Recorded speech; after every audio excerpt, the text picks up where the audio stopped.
they going to do? They're going to survive, right? They've already showed us that. Panhandling to survive, right? So how do people survive in an economic society? You sell something. So what do they have to sell? What?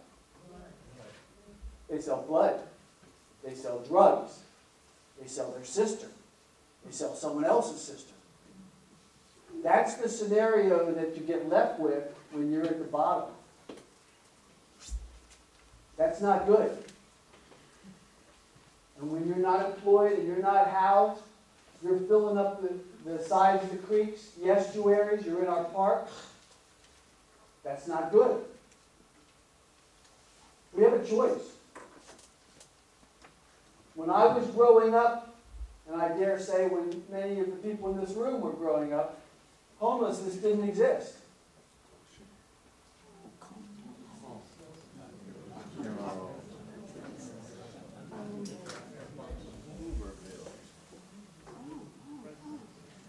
This year, 3.5 million people are going to experience homelessness in this nation. That's what I'm talking about. I'm saying the system is broken, but we can tweak it. You know, we can't end homelessness because it's such a big word, it's a huge problem. But we can take homelessness and start to look at it in its components and its factions. And we know that one of the things that needs to be addressed is the economics of the issue. Right? Just by taking, you know, when the federal minimum wage was created, anybody know when it was? 36. 36, 38, I think. Who said 36? You're getting a gold star anyway. And I'll tell you this, It was created by both halves of Congress, okay, in response to the Depression. Because during the Depression, we had people wandering this nation looking for jobs to take care of their families. And Congress said, wait a minute, that's just wrong. That's just wrong. We need, if folks are willing to work, we need to be sure that work will get them the basics. Food, clothing, and shelter. Does this all sound familiar? Does this sound familiar? So they did. And that's what they did. They created the Fair Labor Standards Act in 1938, both halves of Congress, and set something called the federal minimum wage. Okay?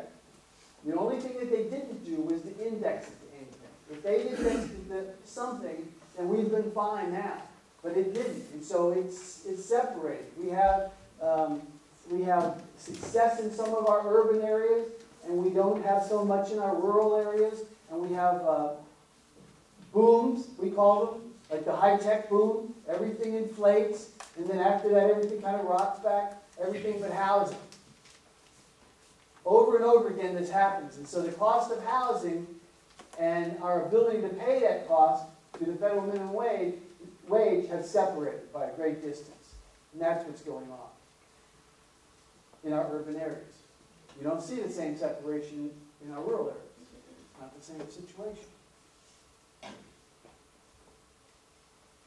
This is a simple problem that can be addressed. We can tweak it. All of our problems facing this nation, I believe, can be addressed. We can tweak them.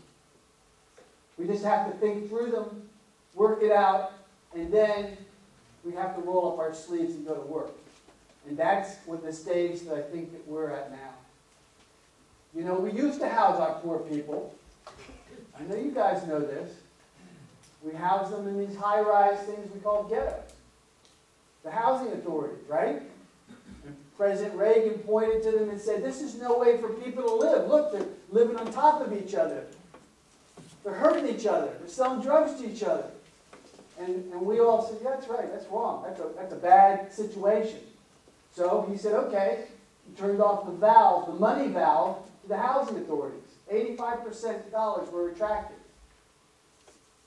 What we didn't realize, because there's a yin and a yang for everything, right? As those things deteriorated, literally ended. People started to filter up in our urban areas. 15 years ago, we started to see people all over the place. More and more and more and more. And now we have homelessness throughout this nation. Because of the economic schism, because of the attraction of those dollars, the attraction of social service dollars at that time. But now we believe that we have, through their own actions, seen a pathway how to fix this problem for 20 people. And I'm not asking this group to take care of 20 people. I'm asking you to take care of one. I'm serious about this.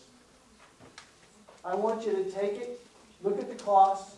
I want you to divide it up among yourselves, and I want you to figure out how to pledge. Say, we'll take one person, Richard. We'll do our share.